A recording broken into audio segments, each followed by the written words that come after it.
మన ప్రభు దినములో ఆ ప్రియుని మనము ధ్యానించుటకు, ఆ ప్రభువుని కొనియాడటకు మనం చేరి వచ్చి ఉన్నాం. అయితే ఈ ఉదయకాల సమయంలో మన లేఖన భాగాలు మనం చదువుకుందామండి. సమూయేలు 2వ గ్రంథం 9వ అధ్యాయము 3, 6, 7, 8 వచనాలు మనం చదువుకుందాం. రాజు యెహోవా నాకు దయచూపునట్లుగా నేను ఉపకారం చేయుటకు సౌలు కుటుంబంలో ఎవడైనా నొకడు శేషించి ఉన్నాడా అని అతని అడుగగా, సీబా యోనాతానుకు కుంటిగాలు గల కుమారుడొకడున్నాడని రాజుతో మనవి చేసెను. సౌలు కుమారుడైన యోనాతానుకు పుట్టిన మెఫీబోషెతు దావీదు నొద్దకు వచ్చి సాగిలపడి నమస్కారము చేయగా, దావీదు మెఫీబోషెతు అని అతన్ని పిలిచినప్పుడు అతడు, చిత్తము నీ దాసుడనైన నేనున్నానెను. అందుకు దావీదు, నీవు భయపడవద్దు. నీ తండ్రి అయిన యోనాతాను నిమిత్తము నిజముగా నేను నీకు ఉపకారము చూపి నీ పితరుడైన సౌలు భూమి అంతయు నీకు మరలా ఇప్పింతును. మరియు నీవు సదాకాలము నా బల్ల యొద్దనే భోజనం చేయదు అని సెలవీయగా, అతడు నమస్కరించి, చచ్చిన కుక్క వంటి వాడనైన నా ఎడల నీవు దయచూపుటకు నీ దాసుడునకు నేను ఎంతటి వాడను అనెను. మనం చదువుకున్న ఈ లేఖనాలను కొద్ది నిమిషంలో మనం ధ్యానం చేసుకుందామండి. మనము సమూయేలు, దావీదు, యోనాతాను, మెఫీబోషెతు ఈ నలుగురు గురించి కొద్ది నిమిషంలో మనం ధ్యానం చేసుకుందాం. సమూయేలు ఎలాంటి వాడని మనం చూస్తూ ఉన్నాం. సమూయేలు దేవుని చేత అభిషేకింపబడిన వాడు, దేవుడు ఎన్నుకున్నవాడు ఈ సమూయేలు. అలాంటి సమూయేలు దేవునితో కొంతకాలము సమాధానముగా ఉండి తన జీవితంలో మరికొంతకాలము వ్యతిరేకతను చూపించి దేవునికి వ్యతిరేకుడై తన జీవితాన్ని సాగించినట్లుగా చూస్తున్నాం. సౌలు యొక్క వ్యతిరేకతను బట్టి సౌలు యుద్ధంలో చనిపోయినట్లు చూస్తూ ఉన్నాం. సౌలు కుమారుడు అయిన యోనాతాను మనం ఆలోచన చేసినప్పుడు, యోనాతాను దావీదునకు ప్రియ స్నేహితుడుగా, ప్రాణ స్నేహితుడుగా ఉన్నాడండి. ప్రాణ స్నేహితుడుగా ఉన్నాడు. ఎంతగా ప్రాణ స్నేహితుడు అంటే వారి హృదయము కలిసిపోయినదని అనేక లేఖన భాగాలు వారి యొక్క స్నేహము గురించి వ్రాయబడింది. బైబిల్ గ్రంథంలో ఈ స్నేహం గురించి మాట్లాడాలంటే దావీదు యోనాతాన్ని బట్టి ఎగ్జాంపుల్గా మనం చెప్పుకుంటూ ఉంటాం. అయితే మనం ఇక్కడ చూడవలసింది ఏంటంటే, సౌలునకు దావీదు ఎన్నో ఉపకారాలు చేసి ఉన్నాడు. యుద్ధ సమయంలో కానీ తాను సౌలునకు ఉపకారమే చేశాడు కానీ కీడు ఎంత మాత్రమో దావీదు చేయలేదు ప్రియులారా. అయితే ఇక్కడ మనం చూడవలసింది ఏంటంటే, ఇంత ఉపకారాన్ని పొందుకున్న సౌలు దావీదు మీద వ్యతిరేకతను లేదా దావీదు మీద అసూయను పెంచుకున్నాడు. ఎందుకంటే కారణం, వారి యొక్క కుమారుడు, సౌలు యొక్క కుమారుడు రాజ్యభారము వహించవలసి ఉండగా దావీదు ఎక్కడ రాజసింహాసనాన్ని అధిష్ఠిస్తాడో అన్న ఆలోచనతో, ఆ అసూయతో దావీదును చంపాలని కూడా చూసుకున్నాడు. మరి ఇలాంటి సౌలు కొన్ని దేవునికి వ్యతిరేకమైన కార్యాలు చేయడం వల్ల ఆ కారణాన్ని బట్టి దావీదు సమూయేలు యుద్ధంలో చనిపోయినాడండి. అయితే మనము గమనిస్తే యోనాతాన్ని మనం గమనించినప్పుడు, యోనాతాను దావీదునకు ప్రాణ స్నేహితుడుగా ఉన్నప్పటికీ కూడా అతను కూడా యుద్ధంలో చనిపోయాడు. అయితే ఇక్కడ మనం చదువుకున్న లేఖన భాగంలో మరి ఒక భాగం ఏంటంటే, సౌలు దావీదు యుద్ధంలో చనిపోగా సౌలు తనను ఎంత బాధించినప్పటికీ కూడా సౌలును బట్టి కాకుండా యోనాతాన్ను బట్టి ఉపకారం చేయడానికి యోనాతాను కుటుంబంలో ఎవరైనా ఉన్నారేమోనని ఆయన ఎంక్వైరీ చేస్తూ ఉన్నాడు. యోనాతాను కుటుంబంలో ఎవరైనా కలరా అని అడుగుతూ ఉన్నాడు. తన సైనికులను పంపించి వెతికించాడు. ఆ యోనాతాను తనతో ఎంతగా స్నేహించాడు అది అంతా జ్ఞాపకం చేసుకుంటూ ఆయన యోనాతాను కుమారుడైన మెఫీబోషెతును తన రాజ్యంలోనికి పిలిపించుకున్నాడండి. ఈ మెఫీబోషెతు సంగతి మనం ఆలోచన చేసినప్పుడు, సౌలును బట్టి రాజరికాన్ని కోల్పోయిన వాడుగా ఉన్నాడు. మెఫీబోషెతు సౌలును బట్టి, సౌలు యొక్క అవిధేయతను బట్టి రాజరికాన్ని కోల్పోయి ఎక్కడనో మాకీరు ఇంటిలో ఆయన నివాసము చేస్తూ ఉన్నాడు. అయితే యోనాతాను బట్టి తిరిగి ఈ మెఫీబోషెతు రాజు బల్ల యొద్దకు లేదా దావీదు నొద్దకు పిలిపింపబడి ఉన్నాడు. సౌలు దావీదును ఎంత బాధించినా కూడా సౌలు కుమారుడైన యోనాతాను బట్టి ఉపకారం చూపాలని దావీదు చూస్తూ ఉన్నాడండి. యుద్ధంలో యోనాతాను సౌలు మరణించారు, ఇంకా నాకెందుకులే అని ఆయన అనుకోలేదు. యోనాతాను బట్టి, యోనాతానుతో కలిసి చేసిన ప్రయాణాన్ని బట్టి ఆయన కుమారుడైన మెఫీబోషెతును తిరిగి పిలిపించుకొని ఆయనకు ఒక ఉన్నత స్థానాన్ని ఇచ్చినట్లుగా మనం చూస్తూ ఉన్నాం. ఎలాంటి ఉన్నత స్థానం అండి? రాజు భోజనం యొద్ద, రాజు బల్ల యొద్ద నిత్యము ఉండే అవకాశాన్ని పొందుకున్నాడు. ఈ దావీదును మనం ఆలోచిస్తే ఉపకారం చేసే వాడుగా ఉన్నాడు, అపకారికి కూడా ఉపకారం చేసే మనస్సు కలిగిన దావీదును మనం ఆలోచన చేస్తే చాలా శ్రేష్టమైన సంగతులు ఆయనలో ఉన్నాయి కదా. మరి అటువంటి దావీదు, అంత ప్రేమ కలిగిన దావీదు ఈ మెఫీబోషెతును పిలిపించి తనకు రావాల్సిన భూమిని అంతటిని ఇప్పిస్తూ ఉన్నాడు. మెఫీబోషెతునకు రావాల్సిన భూమిని అంతటిని తిరిగి ఇప్పించి ఆ భూమిని సేద్యపరచుటకు కొందరిని నియమించి నిత్యము ఆ భూమి నుంచి వచ్చే లాభమునంతటిని మెఫీబోషెతుకు అందజేస్తూ ఉన్నాడు. అంతేకాకుండా రాజుతో సమానంగా కూర్చునే యోగ్యతను సంపాదించుకున్నాడు. మరి రాజరికంలో ఉండవలసిన ఈ యోనాతాను ఏం చేస్తున్నాడు? మాకీరు ఇంట నివాసము చేస్తూ ఉన్నాడు. సౌలును బట్టి రాజరికాన్ని పోగొట్టుకున్నాడు.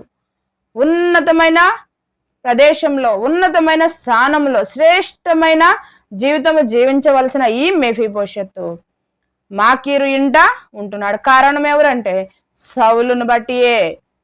అయితే దీన్ని బట్టి మనం ఆలోచన చేసినప్పుడు ఇలాగున సౌలును బట్టి రాజరికాన్ని పోగొట్టుకొని, రాజవైభవాన్ని పోగొట్టుకొని నెట్టివేయబడిన స్థితిలో ఉన్న ఈ యోనాతాన్ని తిరిగి మరలా దావీదు పిలుస్తున్నాడు. ఎవరిని బట్టండి? మనం ఆలోచన చేసినప్పుడు కేవలం యోనాతాను దావీదు మధ్య జరిగిన ప్రేమను బట్టియే. మరి యోనాతాను బట్టి తిరిగి రాజ్యంలోనికి మెఫీబోషెతు వచ్చి ఉన్నాడు. ఎంత గొప్ప స్థానాన్ని ఆయన అనుభవిస్తూ ఉన్నాడు కదా. సౌలు యొక్క అవిధేయతను బట్టి పోగొట్టుకున్న రాజరికాన్ని యోనాతాను బట్టి ఆయన సంపాదించుకున్నట్లుగా చూస్తూ ఉన్నాం. ఇటు యోగ్యత ఈ మెఫీబోషెతుకు అయితే లేదు, కానీ కేవలం దావీదు యొక్క మనస్సు, దావీదు యొక్క కరుణ, దావీదు యొక్క జాలిని బట్టి ఆయన తిరిగి పిలిపించుకున్నాడు. ఉపకారము చేసే మనస్సు కలిగిన ఈ దావీదు తన జీవిత కాలమంతయు, మెఫీబోషెతు యొక్క జీవిత కాలమంతయు ఆయనను ఉన్నతమైన ప్రదేశంలో కూర్చుండబెట్టే, ఆయనకు ఒక భద్రతను కల్పించి, ఆయనకు పోషణను ఇచ్చి ఎంతగానో శ్రేష్టమైన జీవితాన్ని ఆయనకు ఆపాదించినట్లుగా చూస్తున్నాం. దీన్ని బట్టి మనం చూస్తే ప్రియులారా, మన జీవితంలో మనము పోగొట్టుకున్న విషయాలు అనేకమైనవి ఉన్నాయి కదా. ఆదాము యొక్క అవిధేయతను బట్టి, పాపాన్ని బట్టి కదా, ఆదాము దేవునితో చేసిన అవిధేయమైన కార్యమును బట్టి. ఏంటంటే అవిధేయత కార్యము అని మనం ఆలోచన చేసినప్పుడు ఆజ్ఞ అతిక్రమే పాపము అన్నాడు కదా. దేవుడు ఏ ఆజ్ఞ అయితే ఇచ్చాడో, ఏ పండునైతే తినవద్దని చెప్పాడు, ఏ చెట్టు దగ్గరికి వెళ్ళి ఆ పండును కోసుకోవద్దని చెప్పాడు, తినవద్దని చెప్పాడు, ఆ పండునే తిని దేవునికి వ్యతిరేకుడై, దేవునికి దూరమై, దేవునితో సహవాసం చేసే భాగ్యాన్ని పోగొట్టుకొని, దేవునితో నిత్యము సాయంత్రపు వేళలో, చల్లని వేళలో దేవునితో మాట్లాడుతున్నవాడు, అనేక జంతువులకు పక్షులకు పేర్లు పెడుతూ సంతోషంగా జీవిస్తూ నిత్యము సంతోషంగా ఉండవలసిన వాడు తన యొక్క అవిధేయమైన కార్యాన్ని బట్టి దేవునితో సహవాసాన్ని, దేవునితో స్నేహాన్ని పోగొట్టుకున్నట్లుగా మనం చూస్తూ ఉన్నాం. ఈ ఆదామును బట్టి మనము కూడా దేవునికి అవిధేయులమైన, మనము కూడా పాపపు స్థితిలోనికి నెట్టివేయబడ్డాం. దేవునికి అవిధేయతను చూపించి పాపమును మనము ఆపాదించుకున్నాం, పాప శిక్షను మనము ఆపాదించుకున్నాం. దీన్ని మనం ఆలోచన చేసినప్పుడు పాప స్వభావములో బంధించబడి మనం ఉన్నాడు. ఎలాగైతే మెఫీబోషెత్తు మాకీరు ఇంట, రాజ్యమునకు దూరముగా మాకీరు ఇంట ఉన్నాడో, అలాగుననే ఆదామును బట్టి, మనము చేసిన పాపమును బట్టి, ఆదాము స్వభావాన్ని బట్టి, లేదా మన పాపపు స్వభావాన్ని బట్టి దేవునితో ఉండే భాగ్యాన్ని పోగొట్టుకున్నాము కదా. నిత్యము సమాధానము కలిగి పాపం అనే ఆలోచన లేకుండా ఉండవలసిన వారమై ఉండగా మన అవిధేయతను బట్టి దేవునితో సహవాసాన్ని పోగొట్టుకున్నాం. మరి అయితే నిత్యము దేవునికి దూరంగా ఉండడము, ఆయన బిడ్డలను దూరంగా చూడడం ఆయనకి ఇష్టం లేక ఆయన ఏం చేస్తున్నాడండి? ఆ ప్రియుడైన కుమారుని ద్వారా, ఆ దేవుని ప్రియమైన కుమారుని ద్వారా, లేదా ఆయన ఏకైక కుమారుని ద్వారా, అద్వితీయ కుమారుని ద్వారా మనలను తిరిగి సంపాదించుకుంటున్నాడు. ఎలాంటి వారమండి మనం? ఎఫెసీ పత్రిక 2వ అధ్యాయం 1వ వచనంలో మనం చదువుకుందాం ఆ మాటలు. మీ అపరాధముల చేతను, పాపముల చేతను మీరు చచ్చిన వారై ఉండగా ఆయన మిమ్మును క్రీస్తుతో కూడా బ్రతికించెను. మనల్ని తిరిగి పిలుచుకుంటున్నాడు ప్రభు. దేవాది దేవుడు తన కుమారుని ద్వారా మనల్ని పిలుచుకున్నాడు. మెఫీబోషెత్ అంటున్నాడు, దావీదు చూపిన ఉపకారాన్ని బట్టి సాగిలపడి అంటున్నాడు, చచ్చిన కుక్క వంటి నన్ను ఇంతగా ఉపకారం చూపిస్తున్నావే, చచ్చిన కుక్క వంటి నన్ను జ్ఞాపకం చేసుకోవడానికి నా దగ్గర ఏ మంచితనం లేదయ్యా అని సాగిలపడుతూ ఉన్నాడు మెఫీబోషెత్. కృతజ్ఞత చూపిస్తూ ఉన్నాడు, ప్రాధేయపడుతున్నాడు. నా మీద ఎంత ప్రేమ చూపిస్తున్నావు కదా, నాకెంత ఉపకారము చూపిస్తున్నావు కదా అని ఆయన మాట్లాడుతూ ఉన్నాడు. మన జీవితంలో కూడా మనము చచ్చిన స్థితిలో ఉండగా ఆ పరమ తండ్రి తన ప్రియ కుమారుని బట్టి మనలను తిరిగి సంపాదించుకోవాలని ఆయన ఆశయ ఉన్నది, అభిలాషయ ఉన్నది. మరి దావీదు చూపిన ఉపకారాన్ని బట్టి మెఫీబోషెతు ఎలాగో తగ్గించుకున్నాడో, నా జీవితంలో, నా బ్రతుకులో ఆ ప్రభువును బట్టి, దేవుడు చేసిన కార్యాన్ని బట్టి ఆ క్రీస్తు ప్రభువుకు ఎంతగా కృతజ్ఞులమై ఉన్నాం, ఎంతగా తగ్గించుకుంటున్నాం. ఇంకా మన గర్వంతో ఉన్నామేమో. తగ్గింపు జీవితం మనకు అవసరమై ఉన్నది ప్రియులారా. మెఫీబోషెతు రాజరికపు బిడ్డ అయినా సరే అక్కడ దావీదు నొద్ద తలదించుకున్నాడు, సాగిల పడినాడని లేఖనాలు సెలవిస్తున్నాయి. మరి నీవు నేను ఎలాగున్నాం? నీవు నేను ప్రభు సన్నిధిలో ఎలాగున్నాం? ఎలాగ పోల్చుకుంటున్నాం? నీ ఘనత, నీ మహిమ, నీ అందచందం, లేదా నీ సౌందర్యం, లేదా నీ చదువులు, నీ జ్ఞానము, ఇవన్నీ పక్కన పెట్టి ఆ గనుడైన ప్రభు ఎదుట సాగిలపడే అనుభవానికి మనం రావాలి ప్రియులారా. సింహాసనాసీనుడైన ఆ తండ్రిని చూసి, ఆ ప్రభువుని చూసి అక్కడ దూతలు అందరూ ఏం చేస్తున్నారండి? తమ కిరీటములు పారవేసినట్టుగా చూస్తున్నా. మరి నా ఘనత ఎంత మాత్రం అండి? ఆ ప్రభు యొద్ద మనము తల వంచుకునే వారముగా, విధేయత చూపిన వారముగా ఉండాలి. ఆయన బలిష్టమైన చేతుల కింద దీన మనస్కులై ఉండుడని ఆ ప్రియ ప్రభు సెలవిస్తూ ఉన్నట్లుగా మనం ఆ ప్రియ ప్రభువుని మన తగ్గింపు జీవితంతో గణపరచాలి కదా. అహంకారము, గర్వము, ఇవన్నీ మన క్రైస్తవుని యొక్క లక్షణాలు, ఒక విశ్వాసి యొక్క లక్షణాలు కాదు కదా. అయితే మనము గమనించవలసింది ఏంటంటే, మెఫీబోషెతు ఎలాగైతే తగ్గించుకున్నాడో, నీవు నేను ఆ ప్రభు పట్ల, ఆ దేవాది దేవుని యొక్క కార్యము పట్ల, ఆ శిలువ కార్యమును బట్టి మనము తగ్గింపు జీవితం కలిగి ఆయనను వేడుతూ కృతజ్ఞులమై ఉండాలి. అపరాధముల చేత, పాపముల చేత మనం బంధింపబడిన స్థితిలో ఉండగా ఆ ప్రియ ప్రభువు మనల్ని విడిపించుటకు ఆ కలువరి శిలువలో బలి అయినాడు ప్రియులారా. అంత గొప్ప దేవుడు, మహాకాశములు పట్టజాలని ఆ గొప్ప దేవుడు, అగ్ని వంటి నేత్రములు కలిగిన ఆ గొప్ప దేవుడు, ఎంతో వైభవము కలిగిన దేవుడు, ఏ మనుషుడును ఆ ప్రభువుని చూచి బ్రతుక జాలడు అని లేఖనాలు సెలవిస్తున్నాయి. మరి అటువంటి గొప్ప దేవుని, అంత పరిశుద్ధుని, అంత యోగ్యుడిని నీవు నేను ఆరాధించాలంటే నీలో నాలో ఎంత యోగ్యత ఉండాలి?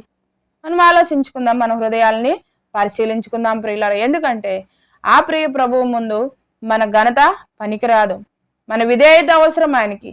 నీవిచ్చే కార్యములు, నీవిచ్చే బహుమానాలను ఆయన చూడగాని నీ హృదయాన్ని ఎలాగూ ఈ ఉదయకాల సమయంలో ఆయన ఎదుటకు తీసుకొని వచ్చావో అది మాత్రమే ఆయన చూస్తాడు.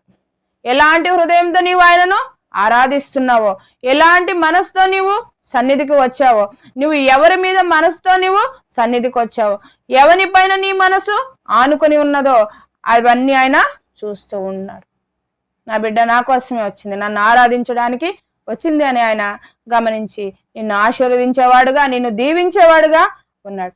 మనము సదాకాలము ఆయన బల్ల యొద్ద భోజనం చేసే ధన్యత లభించింది కదా. ఎక్కడో పాపపు ఊబిలో పాపము చేసి తెచ్చుకున్న ఫలితాన్ని మనం భుజించవలసి ఉండగా, లేదా ఆ శిక్షను మనం అనుభవించవలసి ఉండగా, పరమ తండ్రి అయిన దేవుని ప్రేమ తన ప్రియ కుమారుని ద్వారా చూపించి ఆ ప్రియ కుమారుని కలువరి శిలువలో బలి చేసి ఆ బలి కార్యము ద్వారా మన శిక్ష నుండి తప్పించి మనలను ఎంతగానో ఉన్నతమైన యోగ్యమైన స్థలములో ఆయన మనల్ని కూర్చుండబెట్టాడు. మరి అట్టి యోగ్యత పొందుకున్న నీవు నేను అటు యోగ్యతకు మనకు అర్హత లేకపోయినప్పటికీ, అటువంటి మంచితనం మన జీవితంలో లేకపోయినప్పటికీ ఆయన మనల్ని ఆయన సన్నిధానంలో ఆయనతో కలిసి జీవించే భాగ్యం, ఆయనను ఆరాధించే భాగ్యం నీకు నాకు కలిగించాడంటే కేవలం క్రీస్తు ప్రేమను బట్టి కనుక మనము నింపబడిన హృదయాలతో ఆ ప్రియ ప్రభువుని తగ్గింపు మనసుతో ఆరాధించుటకు సిద్ధపడదుము గాక. అటు కృప దేవుడు మనకు అనుగ్రహించును గాక. ప్రార్థన చేసుకుందామండి. దయాళుడు అయిన మా గొప్ప దేవ, నీ పాదములకు స్తుతులు స్తోత్రములు చెల్లిస్తున్నాం. ఈ ఉదయకాలపు సమయంలో తండ్రి మాకు ఇచ్చిన లేఖనములను బట్టి వందనములు చెల్లిస్తున్నాం ప్రభా. అవును ప్రభా, మెఫీబోషెతు చచ్చిన కుక్కతో తన జీవితాన్ని పోల్చుకుంటున్నాడు ప్రభా. అవును ప్రభా, మీ పరిశుద్ధత ముందు మేమెంతటి వారమయ్యా, కేవలం మీ కృపను బట్టియే ప్రభా మీ సన్నిధానంలో మేము చేరే అవకాశం, మిమ్మల్ని ఆరాధించే అవకాశం కలిగింది ప్రభా. మా మంచితనం ఏమీ లేదు కానీ కేవలం మీ దయను మీ కృపయే అని వందనములు చెల్లించుకుంటూ మా కొరకు ప్రాణం పెట్టిన యేసయ్య పరిశుద్ధమైన నామమున ప్రార్థన చేసి వేడుకొంచున్నాం తండ్రి. ఆమేన్. అందరికీ వందనాలు.